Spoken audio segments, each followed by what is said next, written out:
When Lena discovered her husband's secret, she didn't shatter, she planned. One calm breath, one quiet smile, and a single thought. He's about to meet the one person who deserves to know. If you caught your partner cheating, would you confront them, or would you wait, watch, and plan? Tell me below before we begin. Hey there, my amazing family. Welcome back. Get comfortable, grab a drink, and settle in, because today's story is going to pull at your heart in all the right ways. If you're excited already, hit that subscribe button and tell me in the comments where you're watching from. Tomorrow, I've got another powerful story waiting for you. And trust me, you won't want to miss it. The house was quiet that morning, too quiet for a home that once echoed with laughter. Sunlight crept through the blinds, painting golden lines across the marble floor. A coffee mug steamed beside an untouched plate of toast, and Lena sat at the edge of the dining chair, her fingers tracing the rim of the cup in slow, rhythmic circles, like she was counting time by touch. She had always been a woman of control, poised, gentle, and impossibly patient. The kind of wife who remembered anniversaries, who folded David's shirts with precision, who listened when he spoke and stayed silent when he didn't. But lately, silence had turned into distance, and distance into ache. Across the room, the hum of David's electric razor came from behind the bathroom door. The sound was steady, habitual. She could imagine him there, his brow furrowed in concentration, the scent of shaving cream and aftershave blending with the faint bitterness of deceit. She didn't cry when she found the messages 3 nights ago. It was late, past midnight. David had fallen asleep on the couch, phone face down on the table. Lena had gone to cover him with a blanket, but the device buzzed, a soft, persistent vibration that wouldn't stop. One glance. That was all it took. I can still smell you on me. Wish we had more time. Next weekend. The name beneath it froze her heart. Mira, the woman from the community fitness club. Married, friendly, always the first to compliment Lena's floral dresses, always laughing just a little too long at David's dry humor during group dinners. Lena had stared at the messages, her pulse slow and deliberate, her mind oddly calm. Her heart wanted a break, but her dignity refused. She had spent years believing that love meant endurance. But that night, endurance felt like slow death. She had closed the phone, replaced it gently beside his hand, and gone to bed. No tears, no words, just a new kind of silence, the kind that listens before it speaks. David, meanwhile, was humming softly to himself that same morning.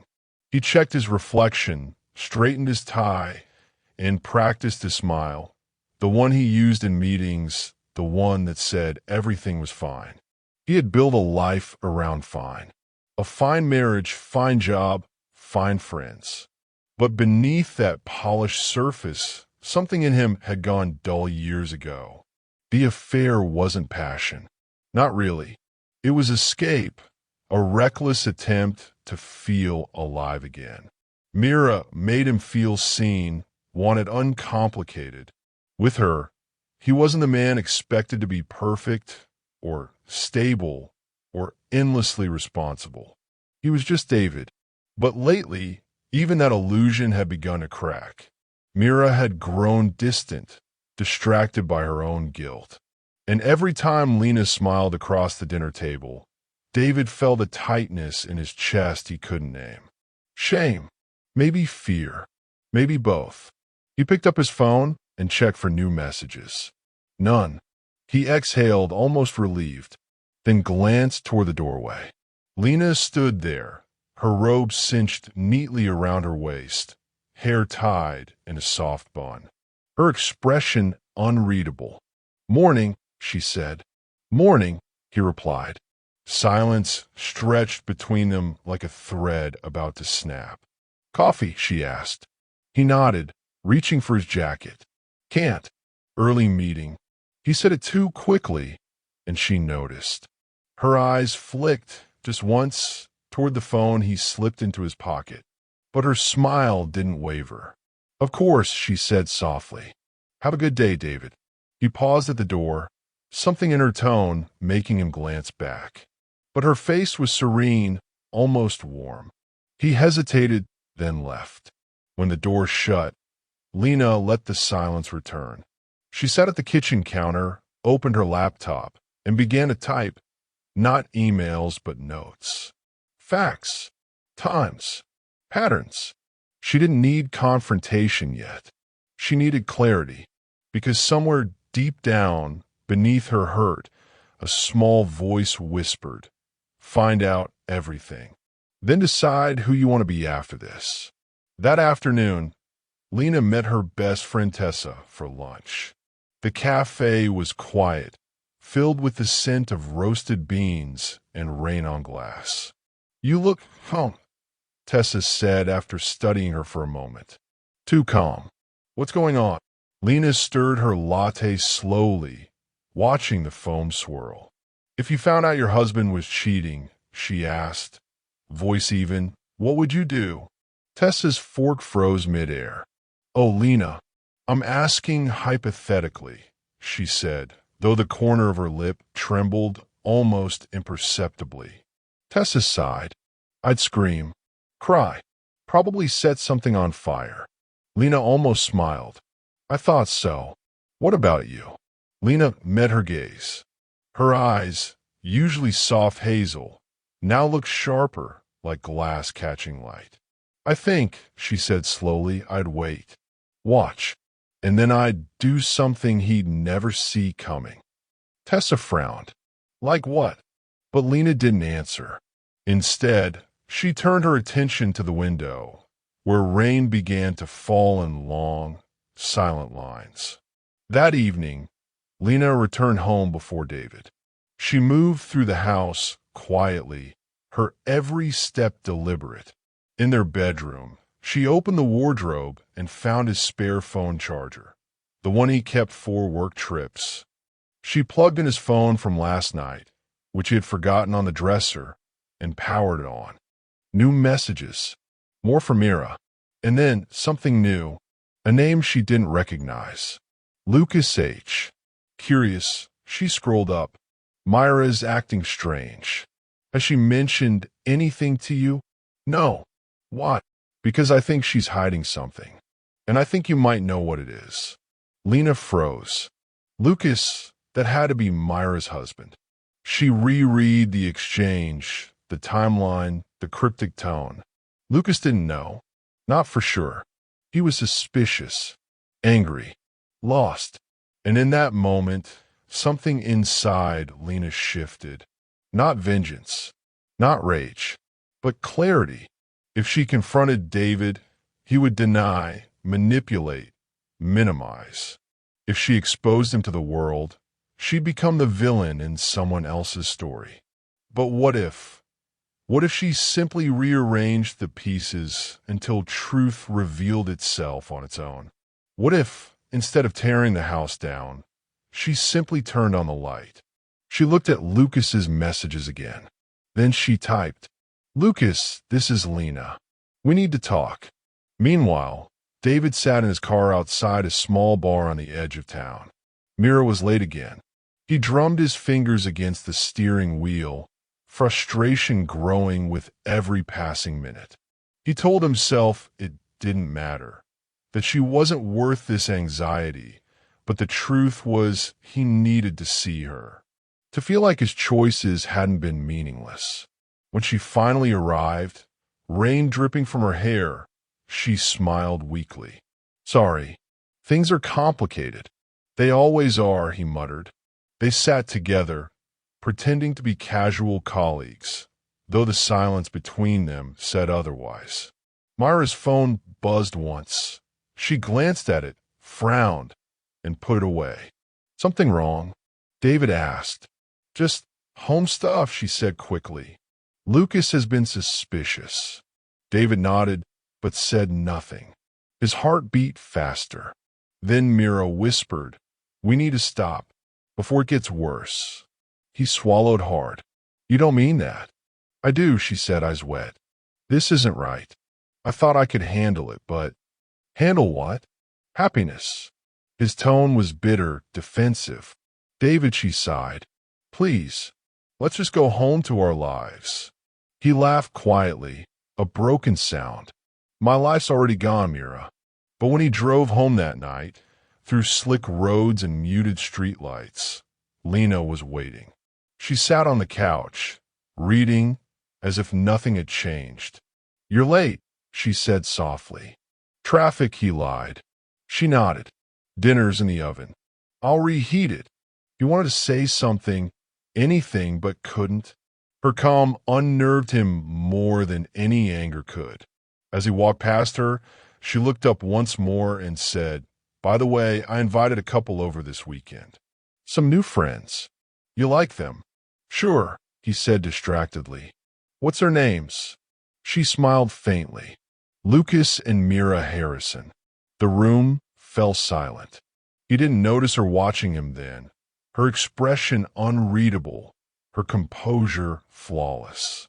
But inside, Lena felt something powerful for the first time in weeks: control. "Before we move on, if you were in Lena's place, would you expose the truth this way? Or would you confront your partner directly? Share your thoughts below." The night Lena had planned felt like a test of nerves she didn't know she possessed. The dining room glowed softly under warm light. The table was set with quiet perfection.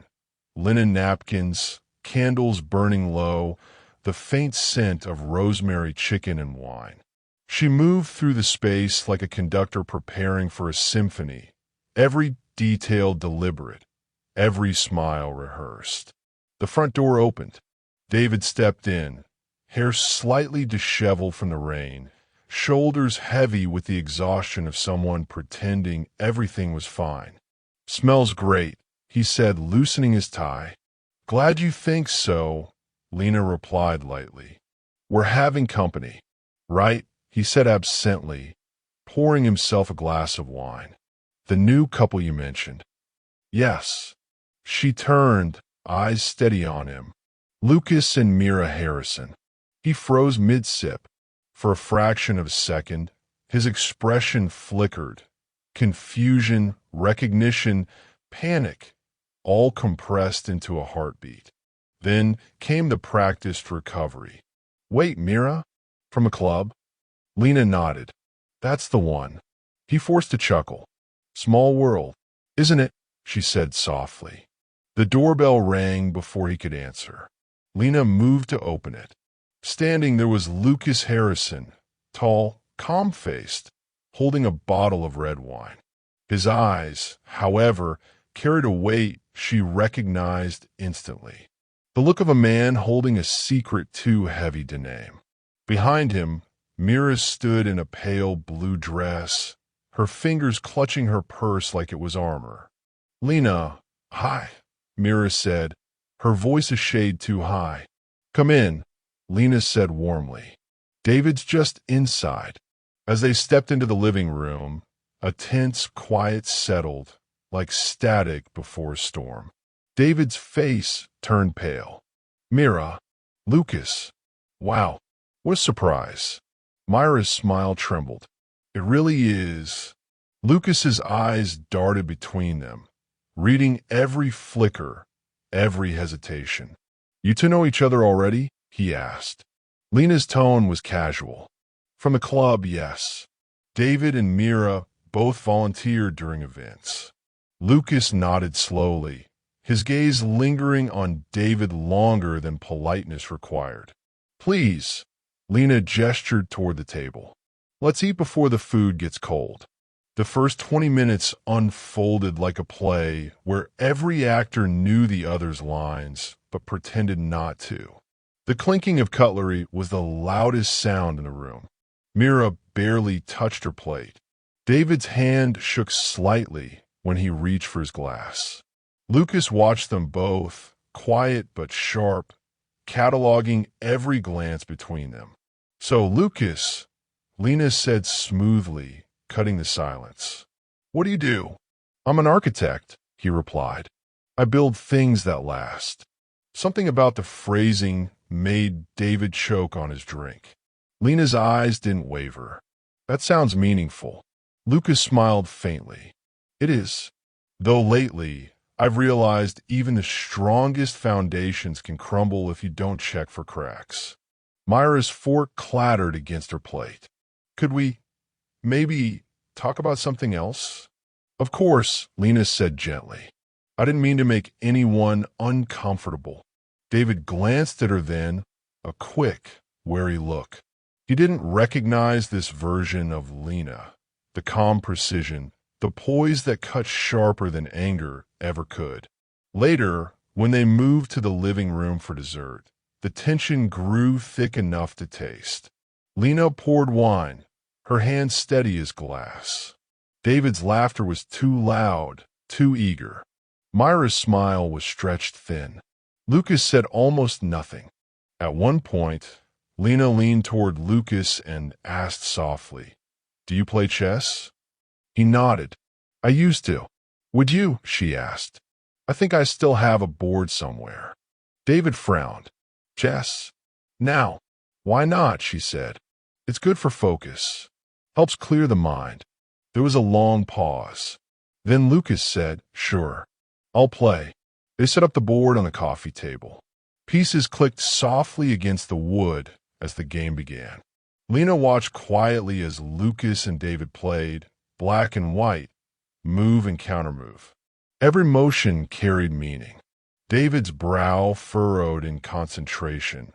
Lucas's eyes, cool and observant, never left him. At one point, Lucas said casually, "You're good at this." "Strategic." David smirked faintly. "Guess I've always liked having control." Lucas's knight took his bishop. "Funny thing about control," he said softly. "It disappears the moment you think you've mastered it." Lena's gaze flicked between them. Mira sat stiffly, hands clasped tight in her lap, her pulse visible in her throat. When Lucas finally said, "Checkmate," the room went silent. David leaned back, trying to laugh, but the sound came out hollow. "You've got me." Lucas's tone was calm, but heavy. "Maybe." Lena stood then, gathering the plates. "Dessert?" she asked, her voice light, her movements graceful. "We have tiramisu." But no one was hungry anymore. After dinner, as they prepared to leave, Lucas lingered by the doorway with Lena, while David helped Mira with her coat. "She knows," Lucas said quietly. Lena met his eyes. "So do you?" He nodded once. "What's your plan?" "Truth," she said simply. "But not revenge. Not anger. Just truth." Lucas studied her face for a long moment. "You're braver than I am." "Not brave," she whispered. "Just done pretending." He gave a small, almost sad smile. "Then I'll follow your lead." When the Harrisons finally left, David locked the door behind them and turned to face Lena. "What was that?" he asked, trying for casual but failing. "What was what?" she replied. "Dinner. Them. That weird energy." She tilted her head. "You tell me, David. You looked uncomfortable all night. I just didn't expect to see her." His jaw tightened. "Lena, don't," she said quietly, setting down her wine glass. "Not yet. Let's not ruin a perfectly polite evening with lies." Her tone wasn't cruel. It was calm. That calmness made him sweat. "Do you think I don't know?" she asked after a pause. David's mouth opened, then closed again. His chest rose and fell, panic flickering behind his eyes. "I know everything," Lena continued, her voice low but unwavering. "Every message, every excuse, every quiet moment I convinced myself it was just work." He stepped forward. "Lena, don't say you're sorry," she cut in. "Not yet. I'm not ready to hear that." He froze, hand shaking slightly. "Then what do you want?" She looked up at him, eyes glistening, not with tears, but with something steadier. "To see if you'll finally be honest when you have no more lies left to hide behind." David swallowed hard. "What does that mean?" "It means," she said softly, "we're not done with Lucas and Mira. Not yet." That night, after David had gone to bed, Lena sat alone in the kitchen, the candle's flame flickering low. Her reflection shimmered faintly in the darkened window. She whispered to herself, barely audible, "Let the truth reveal itself." And for the first time since she'd found those messages, she didn't feel small. She felt powerful. The storm outside had quieted, but inside their home, a new one had just begun. What do you think Lena's endgame is? Should she forgive, expose, or walk away once everything unravels? Tell me in the comments. Your answer might surprise you. Both Lena and David wrestle with truth, guilt, and control. Each resists confrontation in their own way, unaware that the harder they fight the truth, the closer it's pushing them toward collapse.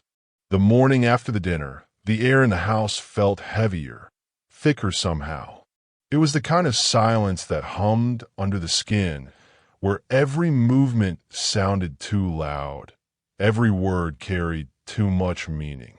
Lena woke before dawn, as she always did, but for the first time, she didn't make coffee. She just sat by the window, wrapped in a shawl, staring at the street beyond the glass. The world looked calm, ordinary. Birds trilled softly in the trees. Somewhere a car started. And yet, to Lena, everything felt different. Behind her, she heard David's footsteps. "You're up early," he said carefully. She didn't turn, couldn't sleep. He hesitated by the kitchen counter, as though entering a room that no longer belonged to him. "Neither could I." "Maybe guilt keeps you awake," she murmured, more to herself than to him. "What was that?" "Nothing." She finally turned, her expression unreadable. "Coffee." He blinked, caught off guard. Sure." She poured it silently, handed him the mug, and went back to her seat. Her movements were slow, deliberate, controlled. David took a sip, watching her. "You're angry," he said finally. She looked at him, eyes calm but sharp. "Wouldn't you be?" He opened his mouth, searching for words. "Lena, She raised a hand gently. "Don't. Not yet. I want to hear what you tell yourself before you start lying to me." That landed like a knife. He looked down at his coffee, the steam twisting upward like ghosts of words he'd never said. "It was a mistake," he whispered. Lena tilted her head. "A mistake is spilling wine on the carpet, David. Not choosing to break someone who trusted you." He flinched. Silence hung between them. Finally, she sighed. "You should go. You'll be late for work." He nodded slowly, setting the mug down. "Lena, go," she repeated softly. "We'll talk when you're ready to stop pretending this is about an affair and start admitting it's about who you've become." He didn't argue. He just left. The day dragged on like a weight neither of them could carry. At work, David couldn't focus. Words blurred on the screen, and every vibration of his phone made him flinch. He wanted to text Mira, to demand answers, comfort, something, but he couldn't bring himself to. After last night, everything about her felt tainted by exposure. Instead, he typed out a message to Lena, then deleted it. Typed again. Deleted. Finally, he wrote, "Can we talk tonight? I don't want to lose you." He hovered over send for a long time before pressing it. Lena received the message just as she was closing her laptop. She stared at it for a long time, her chest tight. She didn't reply. Instead, she reached for her phone and opened a different thread. Lucas. "Did Mira say anything?" she typed. "Nothing. But she's been crying since last night." Lucas replied almost immediately. I think she's terrified you'll tell me everything. I won't, Lena wrote. Not yet. Let them feel what truth sounds like when it starts to echo. There was a long pause before Lucas responded. You're remarkable, Lena. I don't know how you're holding it together. She smiled faintly, by realizing I deserve more than apologies. That evening, David came home early. He found Lena in the garden, pruning the rose bushes, their petals scattered like fragile drops of color on the soil. Hey, he said quietly. She didn't look up. You're home early. I couldn't focus. She clipped another branch. Conscience has that effect. He sighed. Can we not do this? Do what? This, you talking in riddles. I know I hurt you, okay? I get it. But can we just move forward? Finally, she looked at him, really looked at him. Move forward, she repeated, her tone soft but cold. Like none of it happened. I just want to fix this. You can't fix something until you understand how you broke it. He stepped closer. I know I made mistakes, but it wasn't because of you. Oh, I know, she said quietly, setting the shears down. That's what makes it worse. He blinked. What does that mean? You didn't betray me because I failed you, David. You did it because you failed yourself. You wanted to feel powerful, alive, maybe desired. But all you did was prove how small you've become. He looked like she'd slapped him. Lena, her voice softened, but the pain beneath it cut through the quiet air. I love you enough to make excuses for you. Enough to believe that our silence was just comfort. But now I see it was emptiness. He took a step closer, eyes glistening. I can't lose you. She held his gaze calm and steady. You already did. You just didn't notice when. That night, Lena sat alone in the bedroom, scrolling through old photos on her phone, trips, dinners, anniversaries. Each image looked perfect. Smiling faces, hands touching, lives captured in pixels. She whispered to herself, how long have I been performing happiness? She didn't cry. The tears had dried up days ago. What remained was something stronger, resolve. Her phone buzzed again. Another message from Lucas. She wants to meet. She said she needs to explain. Lena typed back, let her. Then, after a pause, tell her I'll be there too. Meanwhile, in the Harrisons' home, Mira sat at the kitchen table, her hands trembling as she scrolled through her own messages. Lucas had been distant all day, speaking in clipped sentences, watching her too closely. When she finally spoke, her voice cracked. Lucas, please, let me explain. He looked at her, calm, quiet, almost detached. Explain what? That you risked everything for a man who couldn't even look you in the eye last night. She flinched. I made a mistake. He nodded slowly. Yeah, you did. There was a pause. Then he said, Lena's coming tomorrow. Myra's eyes widened. What? She knows, Lucas said evenly. She's known longer than you think. Myra's lips parted in shock. Oh my God. Lucas's gaze softened, but only slightly. You might want to decide who you really are before she gets here. Because the truth doesn't care how sorry you are. The next day, Lena stood in front of the mirror, studying herself. No tears, no trembling, just quiet power. She wore a simple cream dress, elegant and unassuming. But her eyes, those told a different story. She whispered to her reflection, today isn't about pain. It's about closure. When she arrived at the Harrisons' home, Mira was waiting by the doorway, pale and fragile looking. Lucas stood behind her, his arms crossed, face unreadable. Lena, Mira breathed. Please, I didn't mean for any of this to happen. Lena looked at her, voice soft but steady. I believe you, but you still let it. Myra's eyes filled. I thought he loved me. Maybe he did, Lena said. But love without integrity isn't love. It's addiction. Lucas stepped forward, his tone low. So what happens now? Lena glanced between them. Now, we stop lying. To ourselves, to each other, to them. She looked at Mira.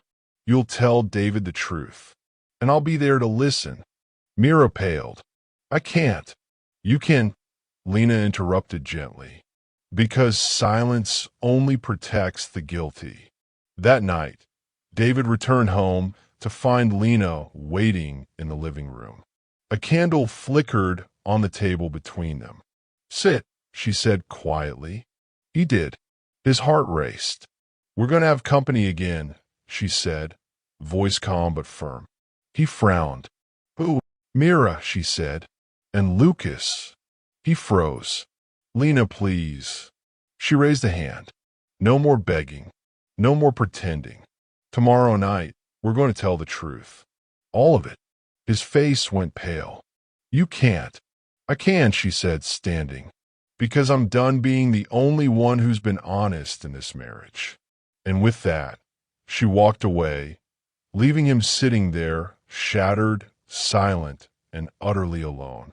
That night, when she finally lay down in bed, Lena whispered a quiet prayer, not for vengeance, but for strength. She didn't want to destroy anyone.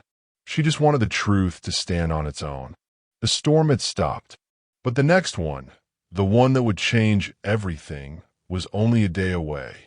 What would you do if you were in Lena's position now? Bring the truth out publicly or let it die quietly?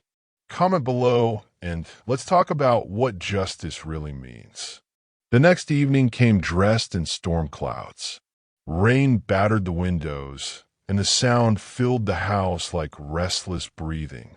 Lena moved through the living room quietly, lighting candles one by one. She didn't need perfect light for what was about to happen, just enough to see the truth on their faces. She'd spent the entire day thinking through every possible outcome.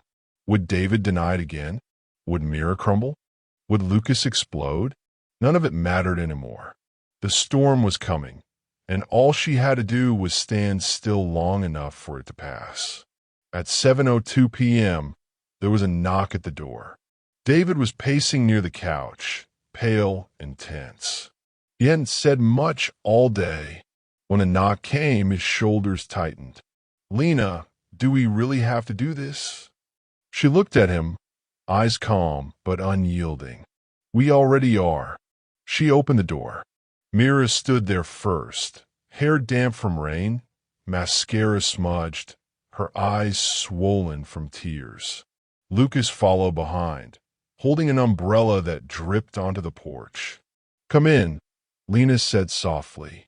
The four of them gathered in the living room, a silent storm of people bound by invisible wires of guilt and curiosity. Lena gestured to the couch. Sit, please. David looked like he was about to be sick. He avoided Myra's eyes completely. Lucas, by contrast, sat calmly beside his wife, his jaw tight but composed. For a moment, no one spoke. The rain filled the space instead, steady and relentless. Finally, Lena broke the silence. We're here because pretending doesn't work anymore. You both know that, don't you? Myra's lip trembled. Lena, please, Lena said gently, raising a hand. If you're going to speak, make sure it's the truth. No excuses. No rewrites. David rubbed his forehead. Lena, please, this isn't. She cut him off softly. This is exactly what it is, David.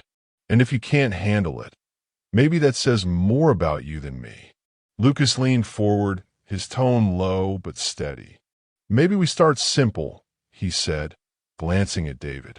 How long? David swallowed hard, his eyes flicking toward Mira, then back to Lucas. A few months. Mira shook her head, tears spilling over. 6, she whispered. It's been 6 months. David closed his eyes. Lena didn't flinch. Her hands were folded neatly in her lap, her voice calm. Thank you for the truth.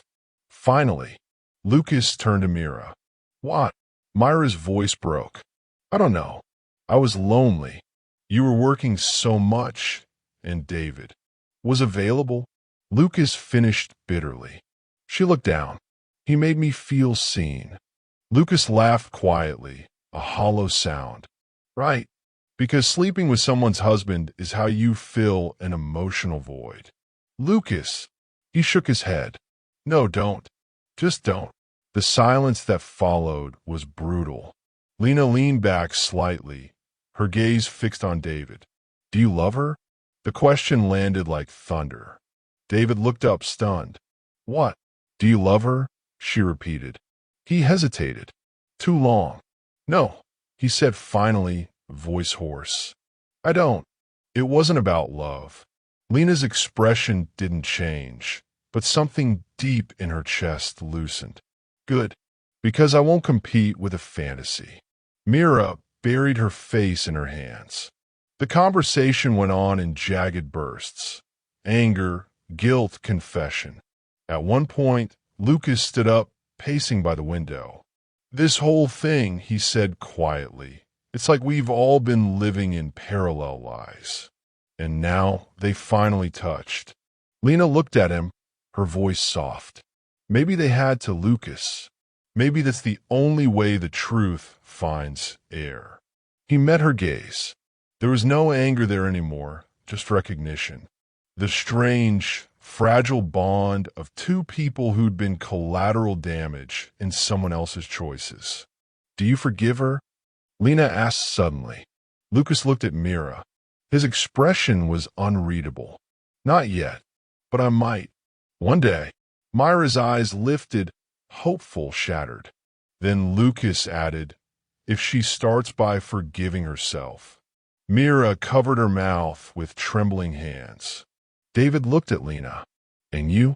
Is there a chance you'll forgive me? Lena exhaled slowly, standing. Forgiveness isn't a door I can open just because you finally knocked, David. It's something you earn. And right now, you haven't even begun. He swallowed hard, eyes wet. I'll do whatever it takes. Then start by telling the truth to yourself, she said quietly. Not to me. The storm outside intensified, lightning flashing briefly through the curtains. For a few moments, none of them spoke.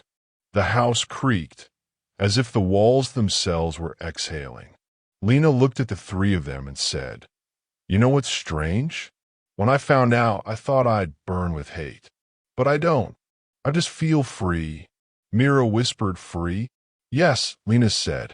Because love that demands silence isn't love. It's control. And I'm done living quietly. Lucas nodded faintly. You're stronger than any of us. She gave a small, almost sad smile. No, I just stopped being afraid of endings. As the tension began to ebb, a strange calm took its place. Mira stood, walked toward Lena, and said through tears, I'm sorry. For everything. You didn't deserve this. Lena looked at her for a long moment before nodding. No one ever does. But sometimes we need our hearts broken to see what they were protecting us from. She glanced at David, whose face was pale, his eyes full of regret. You need to figure out who you are without me holding you up, she said softly. He reached for her hand, but she stepped back. Not yet, she whispered. Not like this. Lucas cleared his throat quietly. I think it's time we go. Mira nodded, wiping her face. Yes. Lena walked them to the door. The rain had slowed to a drizzle, soft and steady. Lucas turned before leaving, meeting her eyes. Thank you, he said quietly, for forcing this, even if it hurt. It had to, she replied. Otherwise it wouldn't have meant anything. They exchanged a small nod, two survivors acknowledging the battlefield between them. When the door finally closed, Lena turned to find David still standing in the living room, staring at nothing. I didn't mean for her to go that far, he said softly. It just happened. She let out a quiet, almost tender sigh. Things don't just happen, David. We choose them. You chose her. You chose every lie. And tonight, you chose silence until you had no choice left. He took a step forward. I still love you. Her eyes met his. Then learn what love actually means. She started to walk away, but he said, voice breaking, "Are you leaving me?"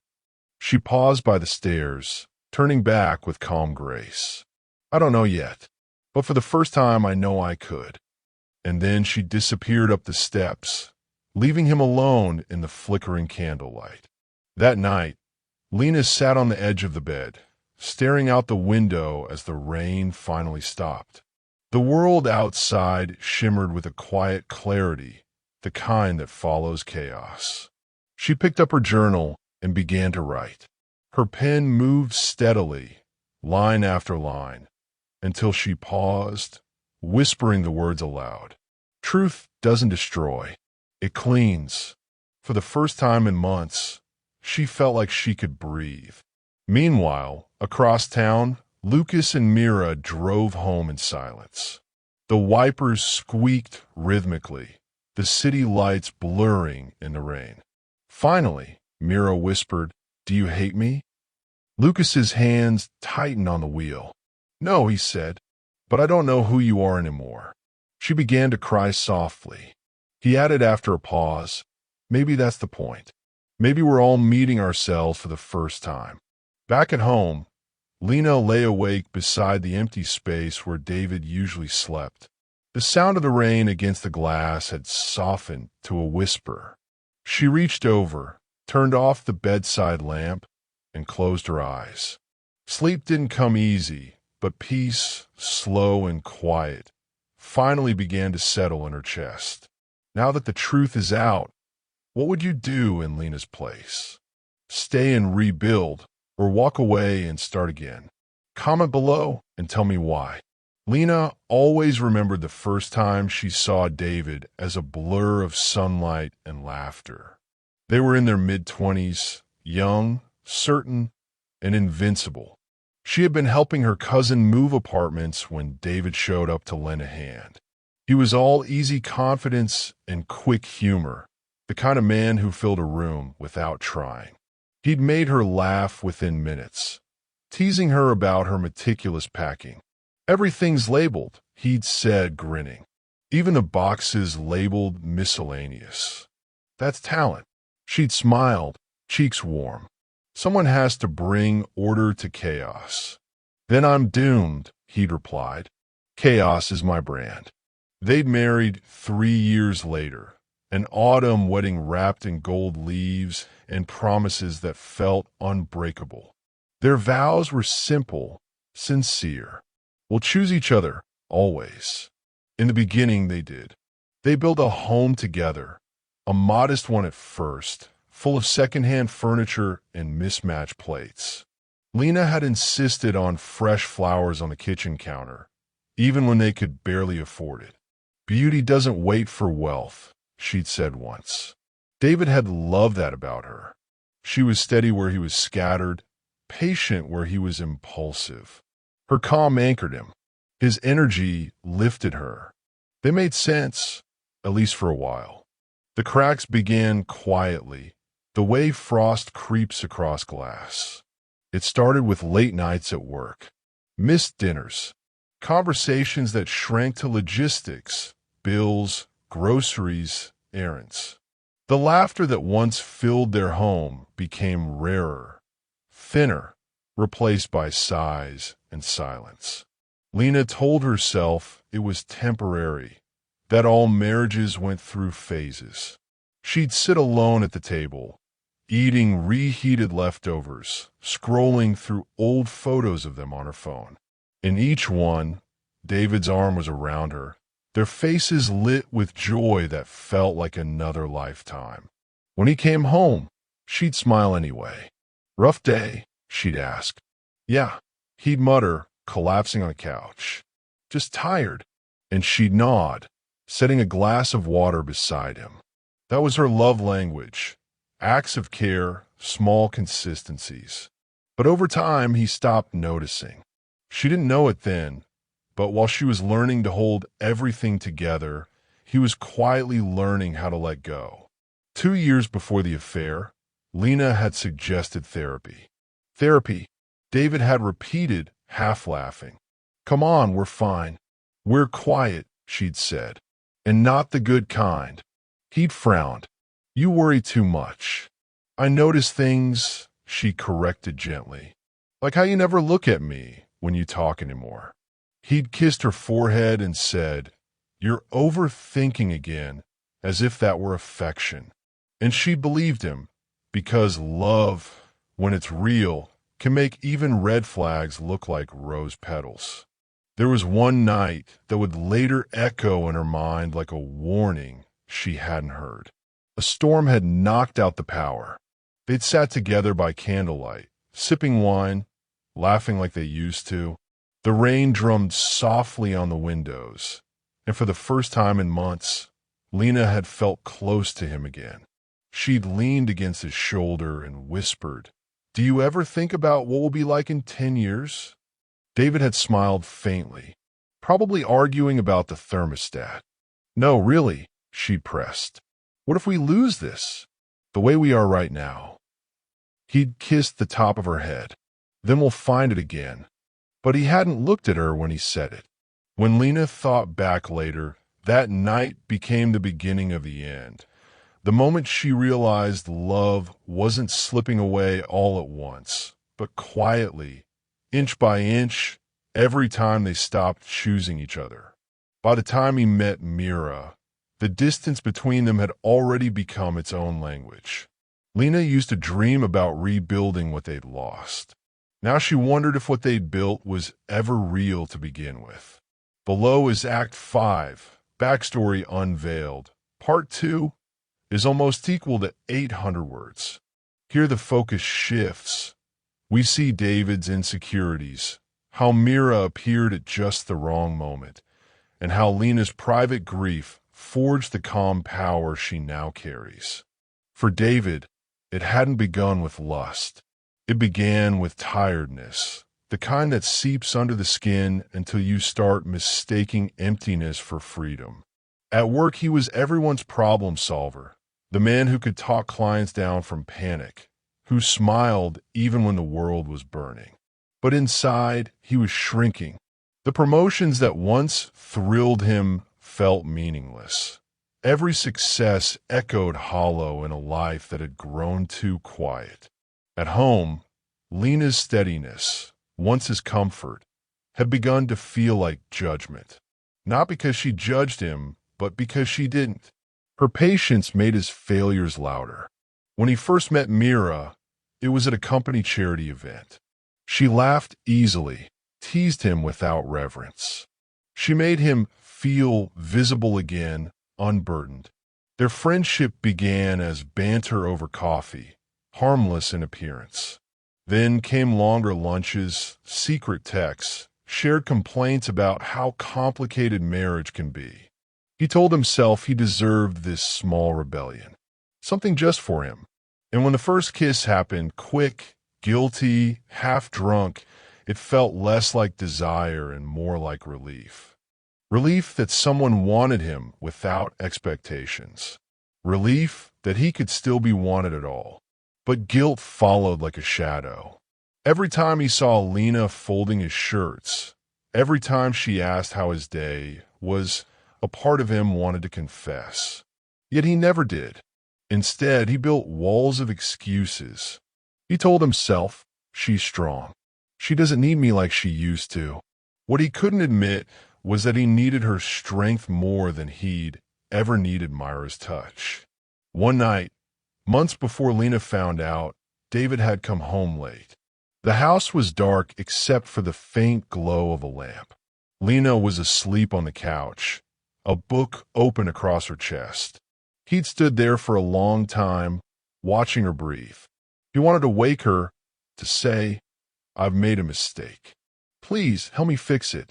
But he didn't, because the moment he imagined her eyes opening, gentle, patient, knowing, He couldn't bear the reflection of his own cowardice staring back at him. So he'd kissed her forehead softly, whispering a silent apology she never heard. In the weeks after, Lena noticed the changes, smiles that didn't reach his eyes, the faint scent of another woman's perfume that clung too long to his collar. But she said nothing. She wasn't blind. She was waiting for him to choose her again. He never did.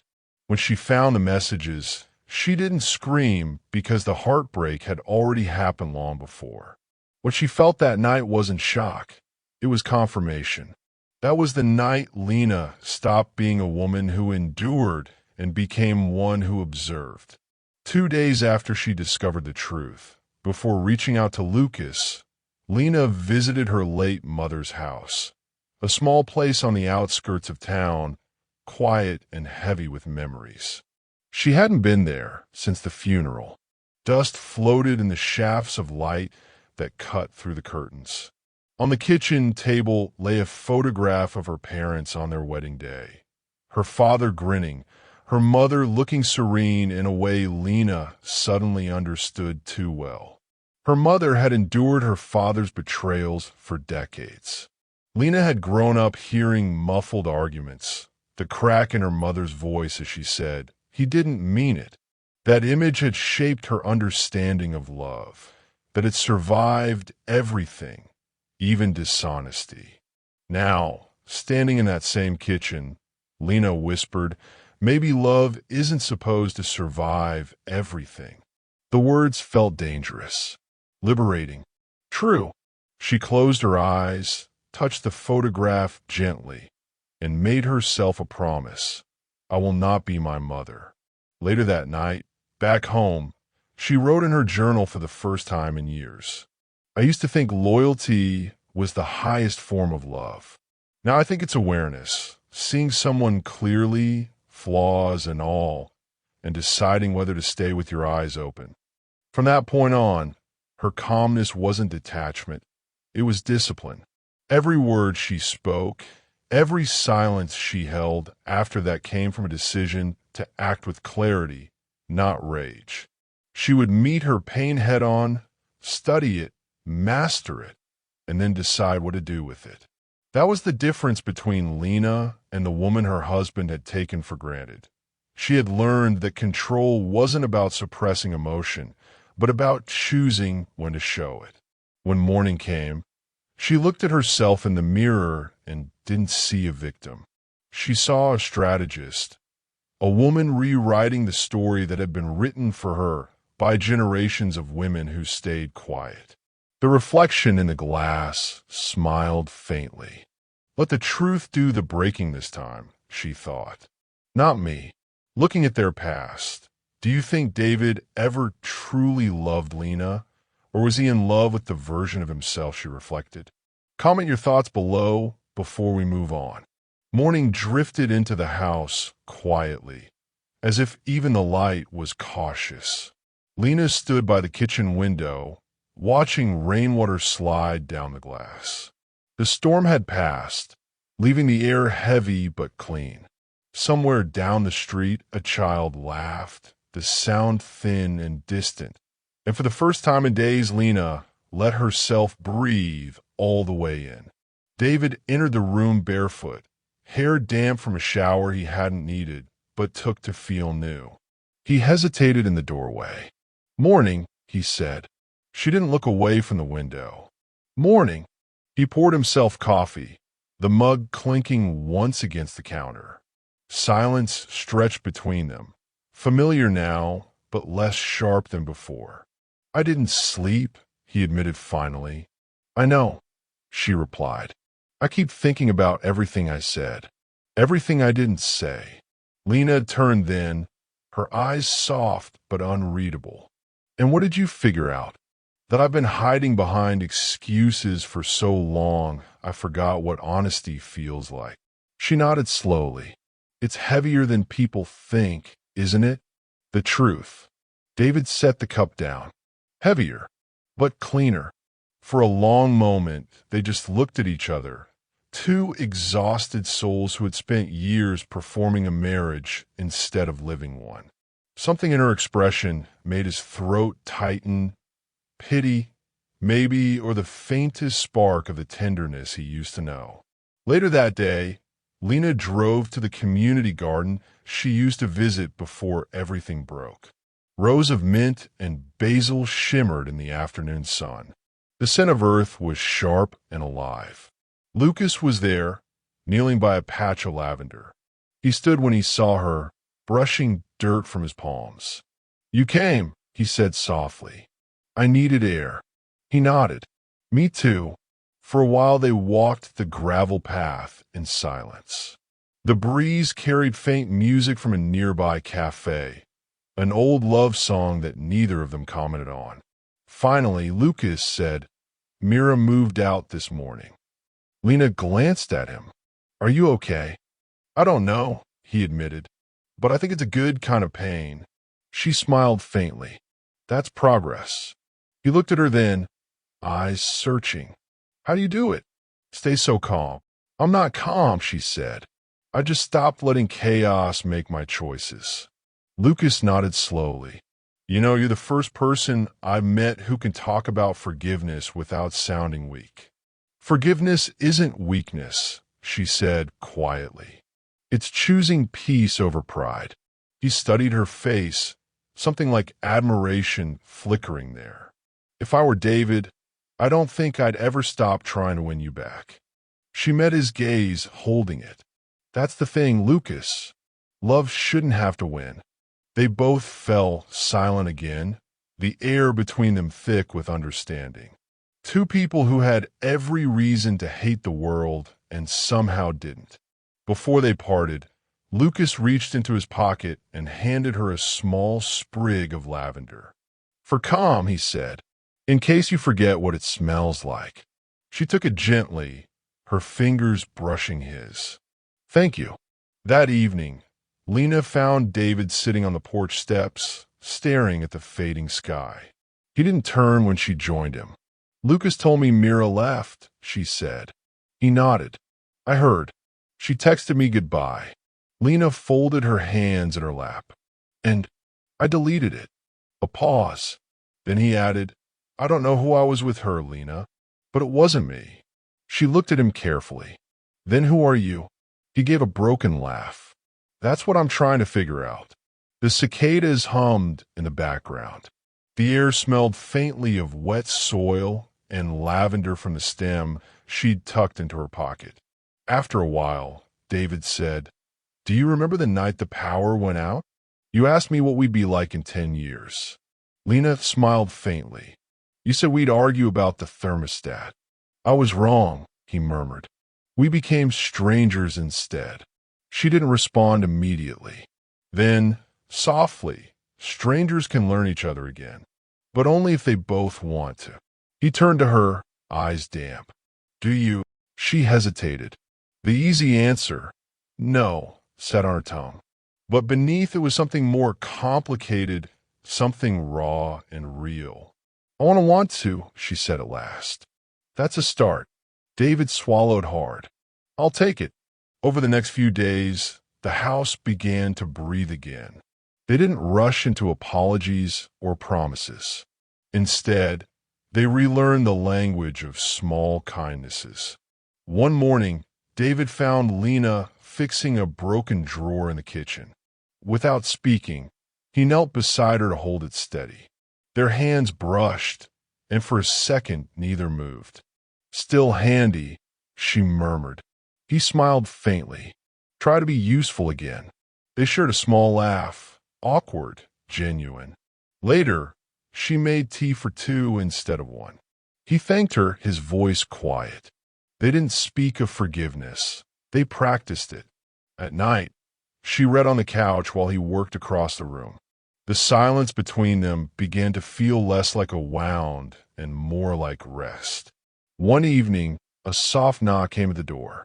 Lucas stood outside with a folded piece of paper. "I didn't know who else to give this to," he said. "Mira left a note for you." Lena unfolded it. Myra's handwriting was small, careful. I know I don't deserve your kindness, but thank you for not destroying me when you could have. You showed me what integrity looks like. I hope one day you find peace, and maybe so will we." Lena read it twice, then handed it to David. He read silently, eyes full of regret.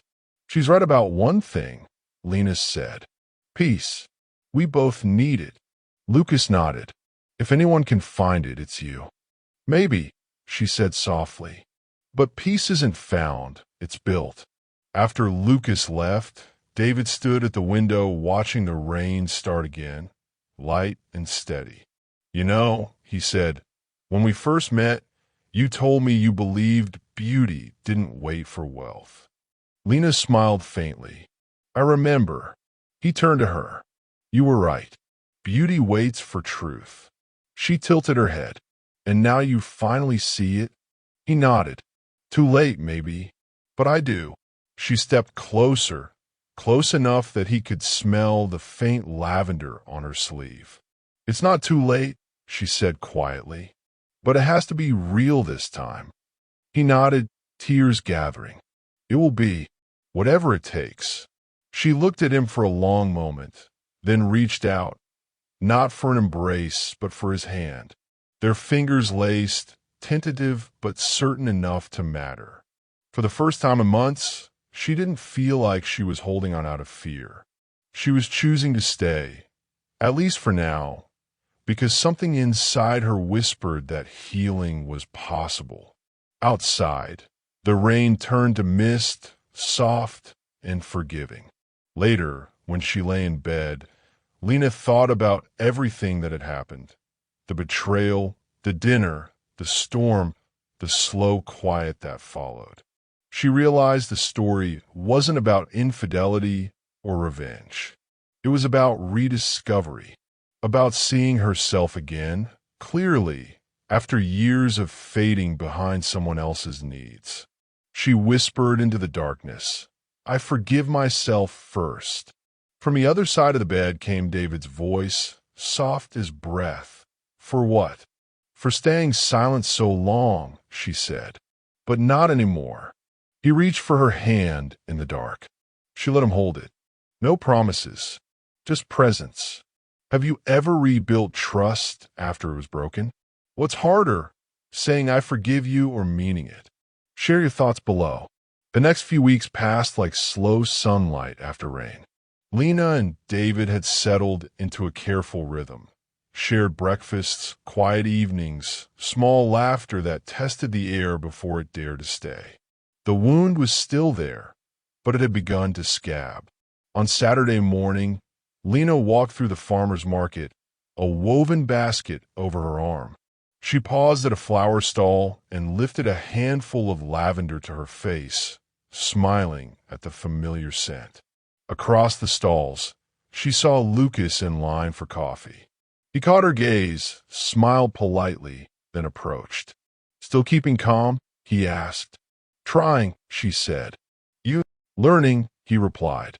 "Mostly how to start over."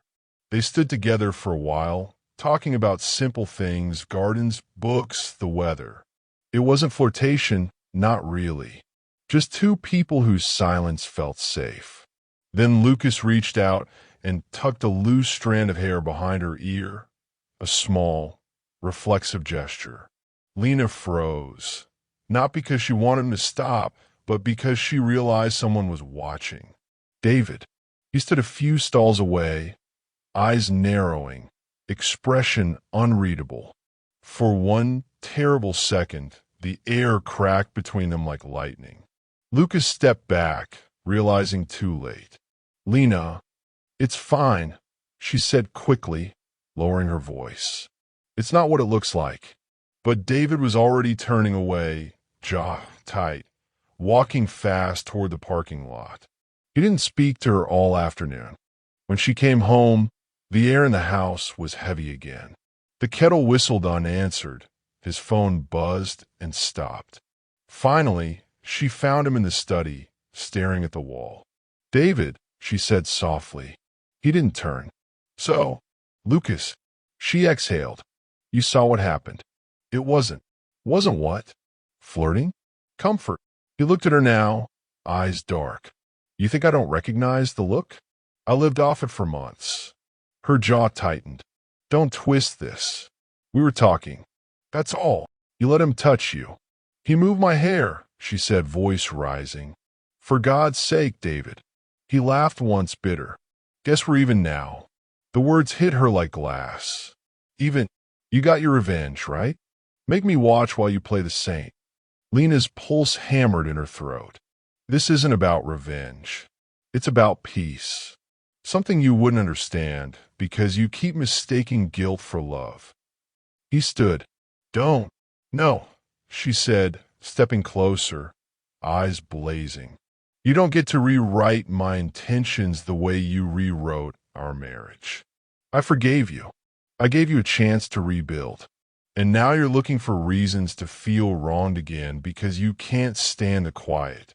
The silence that followed was thick and cruel. Finally, he whispered, maybe I can't forgive you either for making me feel like the villain every time you breathe. Her voice broke. I didn't make you anything, David. You chose it. He turned away, chest heaving. Maybe we're fooling ourselves. Maybe this can't be fixed. Lena swallowed hard. For a long time, she said nothing.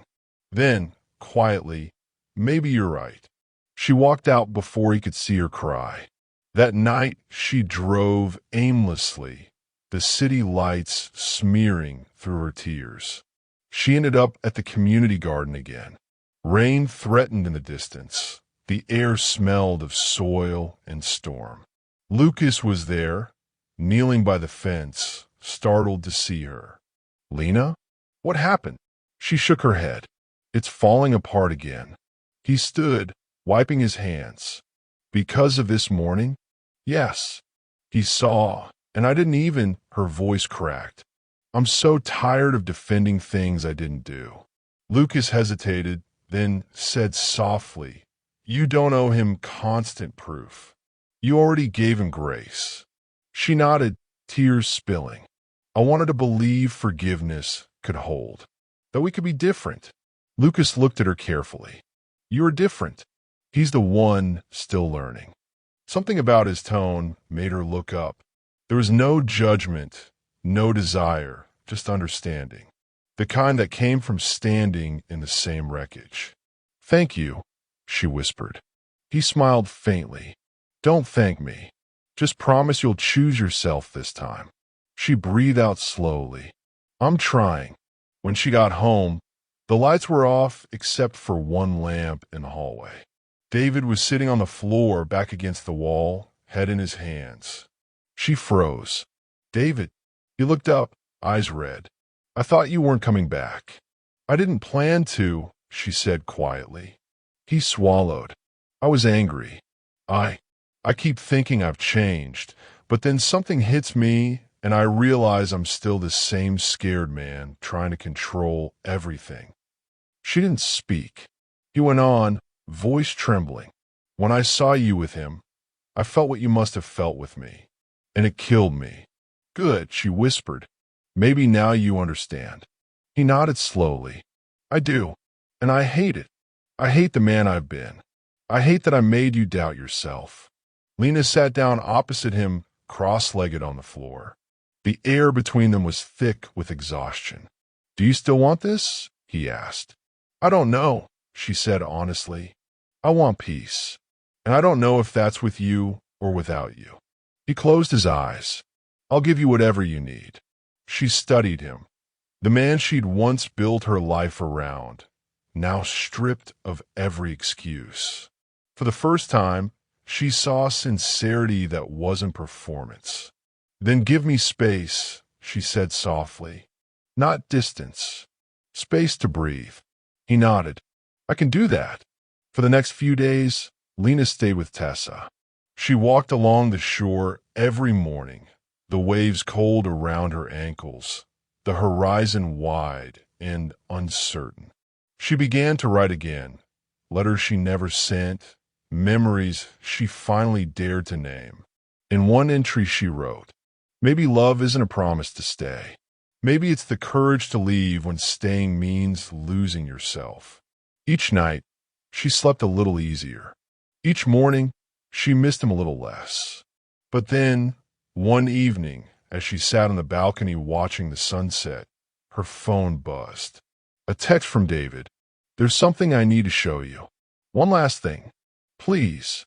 She hesitated, heart heavy, then typed, "Tomorrow." The next day, she returned to the house. He was waiting outside, holding a small, battered box. "What's that?" she asked. "Everything I should have said," he replied quietly. Inside were letters, dozens of them, all in his handwriting. "I wrote one every night after you found out," he said. "I never had the courage to give them to you." Lena opened one. The first line read, "You deserve truth before apology." Her breath caught. She flipped through another. "I loved you most when you stopped believing me." Tears blurred the ink. David's voice shook. "I was so busy trying not to be wrong that I forgot how to be honest. But this is me trying." She closed the box gently. "I don't know what this means yet." "It doesn't have to mean anything," he said. "I just needed you to know I finally see you." She nodded, tears falling freely now. "Then maybe there's hope."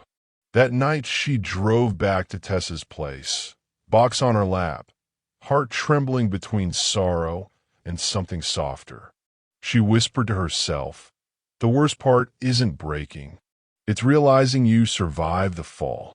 And she smiled through the tears, because surviving meant there was still something left to build. If forgiveness were a person, what would it say to you right now? Would it tell you to stay or let go? Share your thoughts below. The house was still again. Lena walked through each room as if saying goodbye.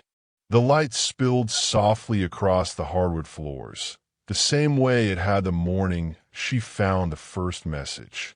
But now it looked different, gentler, no longer a witness to betrayal, but to survival. She stopped in the kitchen. The mug David had used that morning was still in the sink, coffee half-dried along its rim. Such a small thing, she thought. The kind of detail a life together is made of. For hours she moved through the motions of a day she hadn't yet decided would be hers or theirs. She folded laundry, watered plants, opened windows to let air in. Every sound, the creak of a chair, the hiss of the kettle, echoed with the same question, what now? In the afternoon, she drove to the ocean. It was windy, the sky bruised with the hint of another storm. She took off her shoes and walked the shoreline, waves curling around her ankles. The water was cold, almost shocking, and she welcomed it. She thought of the box of letters, the ink blurred by tears she hadn't expected to shed. She thought of David waiting at home, probably pacing, rehearsing apologies he didn't know if he'd get to speak. She whispered to the wind, "If love is a choice, then I have to choose it, not drift back into it." A gull shrieked overhead, a sound both lonely and alive. She sat on a rock and pulled out her phone. There was one unread message from Lucas. "Just checking in. However it ends, make sure it ends with peace." She smiled faintly. Lucas always had a way of saying exactly what she needed. She typed back, "I'm trying. Thank you for reminding me what calm feels like." Then impulsively, she added, "You're part of the reason I still believe men can be kind." His reply came quickly. Then it was worth all of this. She tucked the phone away, heart lighter than it had been in weeks. That evening, as dusk bled across the horizon, she returned home. David was on the porch, sitting with the box beside him. He looked up when he heard her footsteps. "You came back," he said quietly. "I said I would. I didn't know if you'd change your mind." "I did," she said. "Several times." He gave a small, nervous laugh. "That sounds fair." She sat across from him, the cool night air between them. The cicadas had returned, humming like background music for a scene neither of them knew how to play. "Do you want to talk?" he asked. "I want to listen first," she said. He nodded, drew a breath. "I've spent the last few weeks trying to imagine what I'd say to convince you to stay. But I finally realized that's not love. Love isn't convincing, it's offering." She looked at him, silent, letting the words settle. "I can't undo what I did," he went on, "and I can't promise I won't make mistakes again. But I can promise I'll never lie to you again. Not to protect myself, not to keep the peace. If you stay, you'll get all of me, the flawed parts, the scared parts. The truth." Lena's voice was almost a whisper. "You said something once, that you didn't know who you were anymore. Do you know now?" He smiled faintly. A man learning how to be honest, even when it costs him. She studied him for a long moment, then looked away toward the street lights flickering on. "Do you know why I didn't scream when I found out?" she asked. He shook his head. "Because I was afraid that if I started, I'd never stop," she said. "I thought silence was strength, but it was just fear wearing patience as a disguise." He swallowed hard. "And now," she said softly, "I'm not afraid anymore." They sat in silence for several minutes, the kind of silence that wasn't empty but full of decisions forming quietly. Finally, she stood. "I need to show you something." Inside, she led him to her journal lying open on the table. She handed it to him. "Read the last page." He hesitated, then began. "Forgiveness is the bridge between two hearts that have both been broken. But a bridge only works if both sides choose to build." He looked up at her, eyes wet. "Does this mean—" "It means I'm willing to build," she said. "But not alone." He nodded, tears slipping down his cheeks. "I'll meet you halfway." Lena smiled softly. "Then start by forgiving yourself." "I already did." They spent the rest of the evening not talking about the past, but about small things. The garden, the lavender she planned to replant, the movie they'd once promised to watch but never did. At one point, he reached for her hand. She didn't pull away. For the first time, touch didn't feel like a question. It felt like understanding. Later that night, after he'd gone to bed, Lena stepped out to the porch alone. The sky was clear again, stars sharp and patient. She held the sprig of lavender Lucas had given her, rubbing the petals between her fingers until its scent filled the air. She whispered, "Thank you, universe, for endings that teach beginnings." Behind her, David appeared in the doorway. "Talking to the stars again?" She smiled. "Someone has to listen when I'm done being strong." He came to stand beside her, hands in his pockets. "You don't have to be strong all the time." She looked at him, eyes soft. "I know, but it's nice to know I can be." They stood together in the cool night, not quite touching, not quite apart. The next morning, Lena woke early and made breakfast, 2 plates instead of 1. David joined her at the table, the smell of toast and coffee filling the space between them. "I don't know where we go from here," he said. "Neither do I," she replied. "But maybe that's the point. Maybe the future should be a question, not a script." He nodded, smiling weakly. "Then let's start with one day at a time." "One day," she echoed. They clinked their mugs together like a quiet toast. Later, while he showered, she opened her journal again and wrote a single line. "Choosing love after pain isn't weakness. It's wisdom dressed as hope." She closed the book and smiled. The choice wasn't about staying or leaving. It was about reclaiming herself, wholly, honestly, fearlessly. Whether she and David lasted was secondary. What mattered was that she had learned to listen to her own voice again.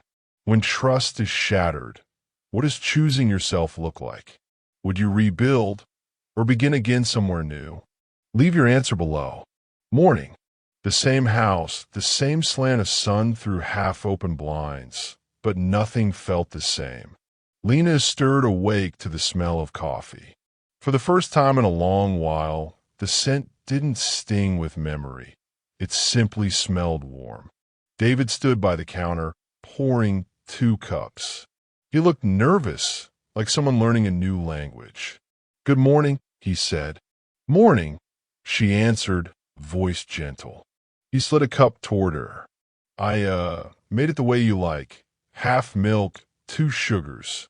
She smiled. "You remembered. I've been practicing remembering." The silence that followed wasn't heavy anymore. It was companionable, like 2 people rediscovering the rhythm of breathing together. After breakfast, they took a walk through the neighborhood. The air carried that post-storm clarity, sharp, alive, forgiving. The pavement shimmered from the rain that had fallen overnight. At the corner park, children chased one another through puddles. A dog barked. The world, indifferent to heartbreak, kept spinning. David said quietly, "I've been thinking about what you wrote, that bridges need both sides to build." Lena looked up at him. "And I want to keep building, even if some days all I can do is carry the bricks." She smiled faintly. "That's enough. It's always been enough." They stopped near a bench beneath a jacaranda tree. Purple petals had fallen like confetti around it. David brushed the seat clean and motioned for her to sit. "I met with a counselor," he said. Her brows lifted. "You did?"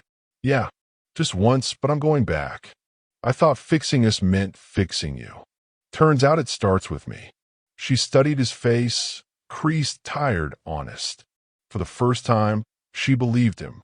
That afternoon, she went to the community garden alone. Lucas was there, pruning rosemary. He looked up with a small, knowing smile. "You made your choice." "I did. And I'm still breathing. That's a good sign." He laughed softly. "Then you chose right." She bent beside him, helping trim the branches. "She ever call?" she asked. "Mira?" "Once. To say she's in therapy, too." "That's good." They worked in silence for a while, the scent of herbs filling the warm air. Finally, Lucas said, "You know what you did for both of us? It taught me something. Love isn't about possession. It's about permission. Permission to heal," he said, "even separately." Lena smiled, tying back her hair. "Then I guess we're both healing." He nodded. "You'll be okay, Lena." "I already am." They hugged briefly, like friends who'd survived the same storm. Then she left him there among the lavender, the sunlight catching on the silver in his hair. That evening, she found David sitting on the porch steps again, sketching in a notebook. "What are you doing?" she asked. "Writing my first letter I'll actually give you," he said with a shy grin. She sat beside him, knees touching. "Read it to me." He hesitated, then did. "Dear Lena, I don't know what tomorrow looks like, but I know it starts with gratitude. Thank you for holding a mirror to the man I was and not letting me hide from it. Thank you for loving me enough to stop protecting me from my own truth. I don't want to erase the past. I want to remember it as proof that we can begin again." "David." When he finished, she reached for his hand. "You finally sound like yourself."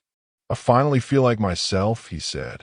Later, as night settled in, they cooked dinner together for the first time in months. The kitchen smelled of garlic and olive oil. Music played softly from her phone, an old jazz tune they used to dance to. Halfway through chopping vegetables, he reached for her waist. "Still remember the steps?" "Only if you lead," she teased. They moved slowly, awkward at first, then easier. The light from the stove painted them gold. For a moment, time bent, their younger selves swaying at their wedding, laughter and promise in every turn. When the song ended, they stood still, foreheads touching. "I missed this," he whispered. "So did I," she said. but maybe it means more now. After dinner, they sat outside again. The night air carried the faint scent of lavender from the garden. Lena said, "Do you ever think about what forgiveness looks like?" David thought for a moment. "Yeah, it looks like this, quiet, ordinary, still choosing." She nodded, smiling softly. "Then I think we found it." Weeks passed. Life didn't suddenly become perfect, but it became real. They started therapy together. They planted herbs in the yard, basil, mint, and one stubborn lavender bush that refused to bloom at first. Every morning they tended to it together, watching the green stems push through soil like tiny declarations of resilience. Sometimes they argued. Sometimes they fell back into silence. But now the silence held understanding, not distance. On the first day the lavender finally flowered, David called her outside. "Look," he said, pointing. She crouched, touching the delicate purple buds. "You see, even after being cut down, it grows again." He smiled. "Like us." She met his gaze. "No, better. We grew different." One Sunday morning months later, they hosted brunch for friends. Tessa came, laughing as always, and even Lucas dropped by to deliver a crate of fresh herbs. As people talked and music played, Lena stepped away to refill a tray. She caught a glimpse of David across the yard, laughing with Tessa, sleeves rolled up, sunlight catching on his face. He looked up and met her eyes. For a moment they just smiled at each other across the noise, a quiet understanding passing between them. We made it through. When the guests had gone, the house was full of the scent of coffee and lavender. David started washing dishes, humming under his breath. Lena dried them beside him, then stopped suddenly, her fingers brushing his. "What?" he asked. She shook her head, smiling. "Nothing. Just remembering." "Remembering what?" "The day everything broke.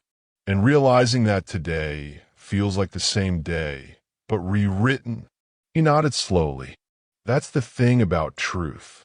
It doesn't just end stories, it edits them." She leaned against the counter. "Then let's keep editing." That night, she wrote one last entry in her journal. "Today I realized love isn't about being unbroken.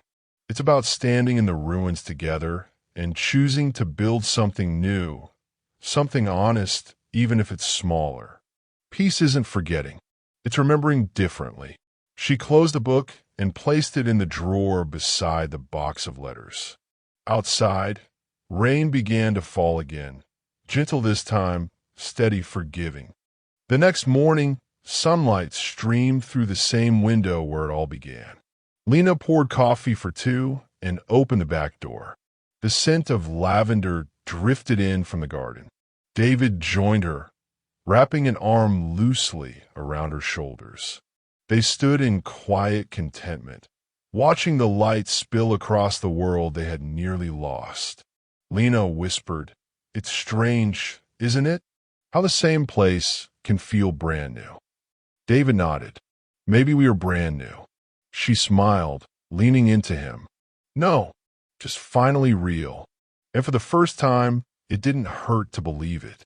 After everything, what does real love mean to you? Is it perfection or persistence?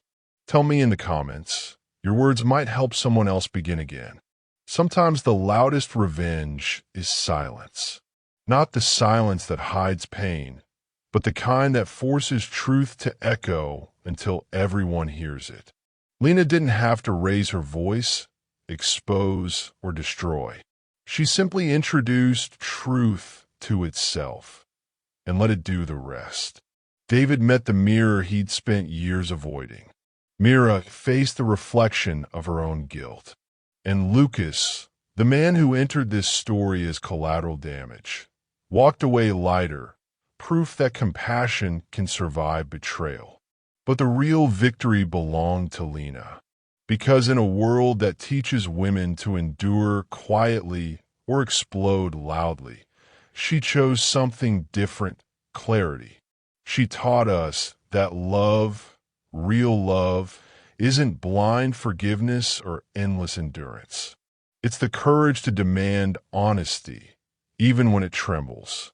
It's the strength to rebuild. Not the same house, but one with stronger walls and open windows.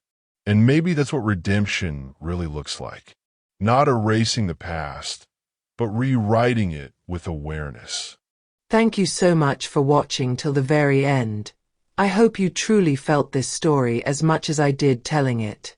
We've got plenty more powerful stories waiting for you, so don't stop here. Just click on the video showing on your screen right now and keep the journey going. I'll see you in the next one.